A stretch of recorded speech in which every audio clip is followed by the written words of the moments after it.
सारी ऊर्जा जो है सिर्फ मूर्ति लगाने पे क्यों लगा है? कोई भी दलित सेमिनार आंदोलन हो रहा है, आप मुझे इतना बताओ कि शिक्षा के अधिकार पर कोई आंदोलन है? पूछो भारत सरकार से कि अंबेडकर के राइटिंग एंड स्पीचेस वॉल्यूम क्यों नहीं छप रहे हैं, किताबें क्यों नहीं छप रही? तो उसी मूर्ति के नीचे नींव में अंबेडकर के विचारों को दफन कर देगा और ये दलित लोग को दे दिया, मूर्ति लगाओ 500 फीट का हुआ है, 300 फीट का अमेरिका में लग गया है, 400 फीट का लग गया। तुम्हारा कौन सा ऐसा फैसला आया है कि जिससे कि दलित उत्थान हो गया हो? इवन सुप्रीम कोर्ट से बहुत सारे ऐसे फैसले आए हैं। ईडब्ल्यूएस संवैधानिक है? ऐसे फैसले राम जन्मभूमि में क्या संवैधानिक फैसला है? तो तुम किस वर्ग के लिए फैसले ले रहे हो, पहले ये बता दो। मनुस्मृति किसके बारे में लिखा हुआ है? मुसलमान के बारे में है, सिख के बारे में है, ईसाई के बारे में है, यहूदी के बारे में है, किसके बारे में? ये तो मनु और संविधान की लड़ाई चलेगी। मूर्ति लगाना दुनिया का सबसे आसान काम है। अब जितनी मूर्तियां लगनी थी लग गई। डिजिटल मीडिया में, डिजिटल वर्ल्ड में अब बाबा साहब को ढूंढने के लिए कोई परेशानी, कोई ऐसा तो नहीं कि नहीं जानते हैं बाबा साहब को। अरे जब लोग नहीं जानते थे तो मान लो गांव में एक मूर्ति लग गई तो लोग मूर्ति देख के हाँ ये बाबा साहब है, इन्होंने लड़ा है हम लोग, तो ये बात समझ में आती है। अब चौक हर जगह मूर्तियां लग रही, मैं उसके लगने के खिलाफ नहीं, कि सारी ऊर्जा जो है सिर्फ मूर्ति लगाने पे क्यों लगा है? कोई भी दलित सेमिनार आंदोलन हो रहा है, आप मुझे इतना बताओ कि शिक्षा के अधिकार पर कोई आंदोलन है? रोजगार के सवाल पे आंदोलन है? बाबा साहब ने बुद्धा की, कबीर की, फूले की कितनी मूर्तियां लगवाई? कितनी लगवाई? एक भी नहीं। एक जाके एक बुद्ध विहार में एक मूर्ति स्थापित किए थे जो रंगून से लेकर आए थे, समझ गए? बाकी तो जीवन भर वो लोगों से चंदा लिए, कर्जा लिए और क्या खोले?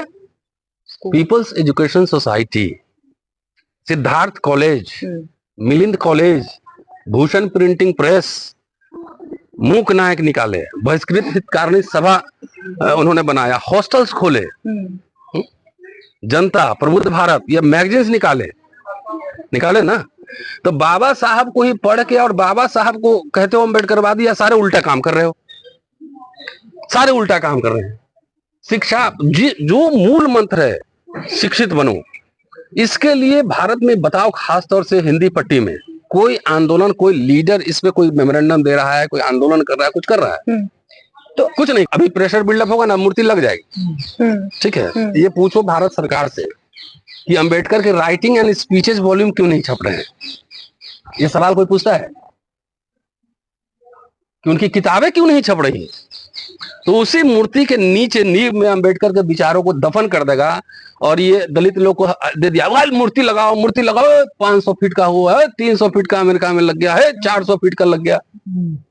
तो वो मूर्ति देख के खुश रहो। बाबा साहब ने पत्थर की खेती नहीं की है, पत्थर की राजनीति नहीं की, उन्होंने विचारों की राजनीति की। चिन्ह भी तो होता है ना, तो लग तो गया ना। अब उसके आगे कुछ होगा? अब तो हर गांव में, हर चौराहे पे, हर जगह जाके उनके शत्रु भी जाके माला पहनाते हैं। अम्बेडकर जयंती करते हैं कि नहीं करते? दिन भर मूर्ति ही बनवाओगे और एजेंडा नहीं है। विश्वविद्यालयों में क्या हो रहा है? आईआईटीज में बच्चे सुसाइड कर रहे हैं। यही अलीगढ़ में एक बच्चा को जय भीम बोलने में पीट दिया उधर। तो ये सब नहीं दिख रहा है। रेसिस्टेंस किस तरह का, किस तरह से तुम्हारा ऑपरेशन हो रहा है। नौकरी खत्म हो रही है, आधा प्राइवेटाइज हो गया। दलित मिडिल क्लास का फॉर्मेशन, वैसे मिडिल क्लास का ही फॉर्मेशन नौकरी से हुआ था, लेकिन उसमें एक शेयर दलितों को ही मिला। वो सारे खत्म हो रहे हैं। शिक्षा चौपट हो चुका है। स्कूल बंद हो रहे हैं। शिक्षक की क्वालिटी जो आ रहा है सब आप जानते ही किस तरह का है। ये कोई एजेंडा पे नहीं है।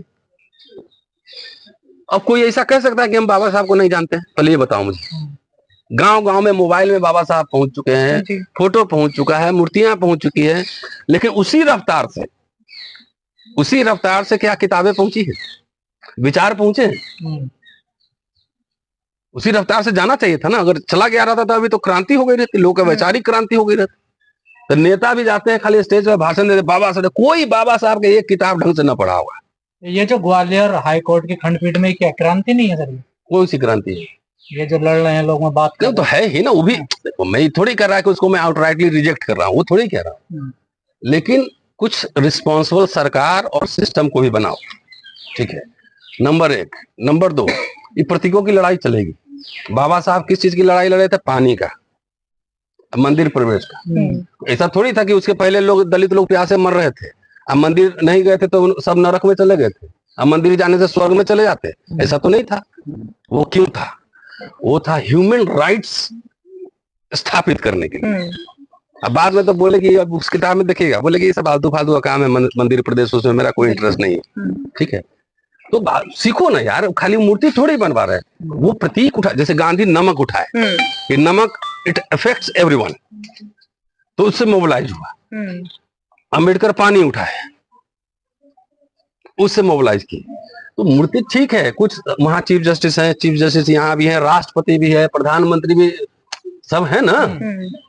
तो स्टैंड लेना तो इंटरनेशनल दुनिया है, उसके मीडिया है, तो कुछ अभी मोबाइल पे डालेंगे दुनिया भर में देख लेता है, ट्विटर पे। सर एक सवाल ये भी है, जैसा आप कह रहे हैं कि आज बाबा साहेब को हर कोई जानता है, मोबाइल में सबको उनके बारे में पता है, लेकिन दूसरी तरफ जो चीफ जस्टिस है उनको कहा जा रहा है मध्य प्रदेश के कि आप किसी एक वर्ग के नहीं हैं, अगर आप पढ़े लिखे हैं, शिक्षित हैं, तो आप किसी एक वर्ग के लिए फैसला नहीं लेंगे। तो कहाँ एक वर्ग? मतलब आज भी कहीं ना कहीं बाबा साहेब को एक वर्ग तक सीमित किया जा रहा है। ये पूछो कि तुम जो है, तुम भी तो पढ़े लिखे हो, तुम्हारे सारे फैसले एक वर्ग के लिए क्यों होते हैं?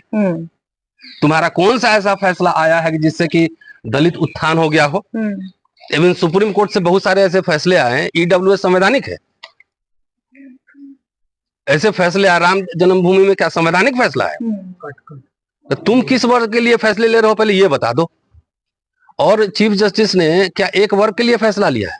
अरे जो संविधान के साथ सिर्फ खड़ा हो जाएगा ना, गवाई साहब ने ओथ लिया था, तो हमसे, आप ही लोगों से किसी ने इंटरव्यू लिया था, मैंने कहा सिर्फ संविधान के साथ खड़ा हो जाना ही न्याय है, किसी वर्ग जाति की बात ही नहीं करनी। संवैधानिक प्रावधानों को ये वकील, थानेदार, मजिस्ट्रेट, जज खाली संविधान के हिसाब से काम करना शुरू कर दे, समझ गए, तो वही न्याय है, किसी वर्ग जाति के लिए नहीं करना है। थाने में बाबा साहब लिखे हैं कि थाने से लेके और मजिस्ट्रेट तक सब भ्रष्ट होते हैं आधे। भ्रष्ट भी हो तो कोई बात नहीं, उसको कोई भी खरीद सकता है, लेकिन खरीदने की ही बात आती है ना, तो वो अपने जात वाले से रिश्वत लेता है, उसी के पक्ष में न्याय करता है। तो इनके तो पेट में मरोड़ है। मैं यहाँ पढ़ा रहा हूँ, दबंगई से बोल रहा हूँ, तो कितना टेंशन लगता है, मैं समझ सकता हूँ, मैं इतिहास का छात्र हूँ। टन टन अगर मैं डांट दिया, डांट, मैं बहुत लोगों को डांटता हूँ, तो डांट दिया तो मेरा डांट एटम बम है।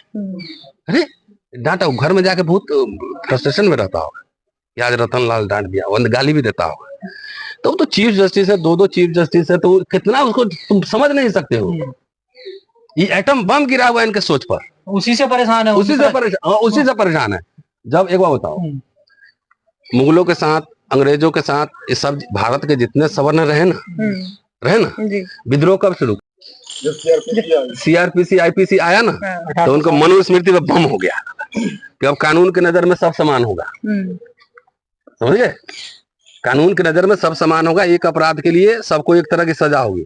तब तो लगा ये मनुस्मृति का क्या होगा बाबा, क्योंकि तो वर्ण व्यवस्था से चल रहा था ना पूरा सिस्टम। तो सीआरपीसी आईपीसी ने अटैक कर दिया। वो अंबेडकर संविधान बना रहे हैं, अंबेडकर को लिखता था कल्याण प्रेस, हीन जाति अंबेडकर, हिंदू विरोधी। तो ये विरोधी, तुम्हारा हिंदू धर्म क्या है? वर्ण व्यवस्था, जाति व्यवस्था है ना, हम नहीं मानते। तो अंबेडकर संविधान बनाए, उससे महिलाओं को अधिकार दे दिया। दुख की तो बात है कि अपर कास्ट मेल सोचे तो सोचे, अपर कास्ट फीमेल भी जो है ना अंबेडकर को नहीं मानती। मनुस्मृति किसके बारे में लिखा हुआ है? मुसलमान के बारे में है, सिख के बारे में है, ईसाई के बारे में है, यहूदी के बारे में है, किसके बारे में? मनुस्मृति हिंदुओं के बारे में। तो जाके पढ़ो तुम्हारे बारे में क्या लिखा हुआ है, मजा आ जाएगा। माइक वाइक छोड़ के मनुस्मृति लागू है तो घर में बैठो, चलो हो गया माइक। तो मेरा ये कहना है कि जो इंस्टीट्यूशंस है ना, लेट देम रिएक्ट, लेकिन रिएक्ट क्यों नहीं कर रही है? अब मैं क्या जानूं, वो जानेंगे। मूर्ति तो अभी भी है ना सर। हाँ, ये तो मनु और संविधान की लड़ाई चलेगी अभी बहुत दिनों तक। ये हमारे नेता लोग ने बेईमानी कर दी, डंडी मार दिया। ये खाली नारा लगवाते रह गए, थोड़ा स्कूल कॉलेज खोलते, 10-20 को विदेश पढ़ाते तो कुछ आइडियोलॉग बन के आता। इंडियन एक्सप्रेस में लिखता, अल जजीरा में लिखता, न्यूयॉर्क टाइम्स में लिखता, इनको काउंटर करता, जवाब देता, तो मजा आता। हमारा पूरा समाज की ऊर्जा जो है ना सिर्फ इलेक्टोरल पॉलिटिक्स में है, उसके बाहर वो दुनिया नहीं देख रहा कि बाहर कैसे कैसे दुनिया चलता है। अगर मुझे अभी ऑप्शन मिले कि आप नौकरी और विधायक बनने में, जॉब करना है कि विधायक बनना है, तो मुझे क्या करना चाहिए? नौकरी। वो तो आपकी मर्जी है ना सर। मर्जी नहीं, मुझे क्या करना चाहिए? मैं अपनी नौकरी प्रेफर करूंगा ना, नौकरी प्रेफर करूंगा।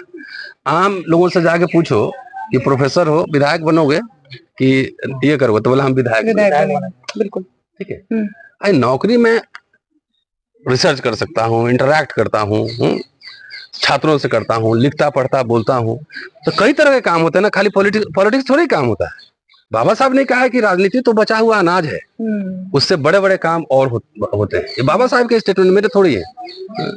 तो हमारा समाज, हमारे नेताओं ने सबको झोंक दिया, सबको एमएलए एमपी बनना, उसके बियॉन्ड दुनिया ही नहीं है। शेयर मार्केट क्या है, इंस्टीट्यूशन क्या है, कैसे हमारे लोग जज बनेंगे, कैसे प्रोफेसर बनेंगे, कैसे वाइस चांसलर बनेंगे, इसमें दिलचस्पी नहीं। और मूर्ति और तमाम ये सब चीजें, इसलिए हमसे बहुत लोग नाराज